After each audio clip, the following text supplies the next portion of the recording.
Bismillahirrahmanirrahim. Assalamualaikum warahmatullahi ta'ala wabarakatuh. Alhamdulillah. Terima kasih kepada Dr.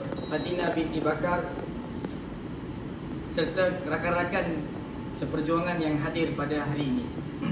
Jadi insya-Allah pembentangan saya pada petang ini ialah tentang pandemik COVID-19, iaitu kesan terhadap gelagat pengurusan pembelajaran semasa masyarakat Malaysia.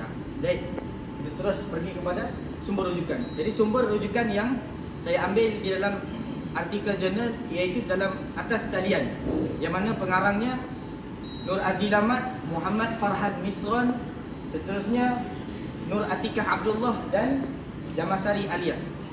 Jadi jurnal artikel ini diterbitkan pada bulan 12, iaitu pada tahun 2021. Okey. Seterusnya tajuknya yang saya sebutkan tadi. Okey, terus kepada pendahuluan. Jadi pendahuluan. Hadirin hadirat yang dirahmati Allah sekalian. Baiklah. Di penghujung tahun 2019, dunia kita telah dikejutkan dengan pandemik COVID-19 yang mana telah menjejaskan dari segi sektor ekonomi dan pekerjaan, yang mana telah telah menyebabkan ribuan, puluhan ribu pesakit dan juga angka kematian yang tinggi yang telah menjejaskan banyak negara. Okey, seterusnya banyak negara yang saya tak nampak.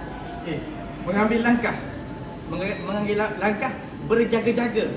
Apa dia? Berjaga-jaga dengan menguatkuasakan perintah berkurung ataupun kita panggil PKP, Perintah Kawalan Pergerakan. Baik, kita terus kepada maklumat kajian. Maklumat kajian yang saya ambil dalam artikel ini adalah untuk mengenal pasti gelagat pengurusan perbelanjaan, iaitu bagaimana mereka menguruskan kewangan mereka bagi menyara kos sara hidup mereka. Seterusnya, menganalisis perbezaan gaya berbelanja bagi pekerja sektor awam, swasta dan pekerja sendiri. Jadi dia khusus kepada pekerja awam, swasta dan pekerja sendiri. Kita boleh tengok perbezaan orang kaya, orang sederhana dan orang miskin. Seterusnya, mengkaji mengenai perbezaan corak berbelanja masyarakat mengikut sektor pekerjaan yang diceburi. Okey, contohnya seperti orang kaya. Jadi, orang kaya dia gaji dia mestilah banyak kan. Jadi, keperluan mereka tu tinggi. Jadi, berbeza dengan orang yang bekerja sendiri. Okey, seterusnya, kandungan artikel. Jadi, akibat COVID-19 ini adalah mengubah gaya perbelanjaan setiap isi rumah. Jadi orang kaya masa itu pun mereka berhati-hati, mereka berjaga-jaga dalam menggunakan wang untuk menjana kos isi rumah. Okey, seterusnya banyak pekerja yang hilang pekerjaannya dan ada juga yang menganggur pada ketika itu. Okey, seterusnya peningkatan kes jangkitan yang sentiasa meningkat dan lebih tinggi berbanding orang yang sembuh.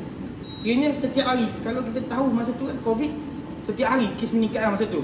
Kita pun makin risau nak keluar rumah, makin risau nak beli barang rumah. Sebab tu masa tu pentingnya pembelian secara atas talian ataupun penjualan atas talian. Okey, seterusnya kesimpulan. Okey, akhir sekali, setiap negara yang terjejas akibat COVID-19 membuktikan bahawa setiap masyarakat lebih mementingkan barangan dan perkhidmatan yang hanya mempunyai keperluan dalam kehidupan seharian. Jadi mereka mementingkan masa tu barangan. Supaya apa? Ialah sebab nak makan, kena pula anak-anak ramai kan. Okey, hal ini adalah kerana masyarakat perlu bijak. Jadi masyarakat perlulah bijak dalam berbelanja. Lagi-lagi dalam masa darurat, masa PKP itu kan COVID. Mesti berhati-hati, lebih berjaga-jaga. Disebabkan situasi pandemik COVID-19 yang memberi impak yang sangat besar dalam mana-mana industri. Jadi saya rasa itu sahaja. Masa macam mana? Okey. Nak tanya, Ya. apakah langkah untuk mengatasi isu perbelanjaan semasa wabak COVID-19? Okey. Untuk mengatasi masalah perbelanjaan semasa COVID-19, kita perlulah membeli keperluan yang penting sahaja. Ataupun kita membeli barangan promosi bagi mengurangkan kos ataupun konflik ekonomi kita ketika itu. Saya rasa menjawab ya. Kiratan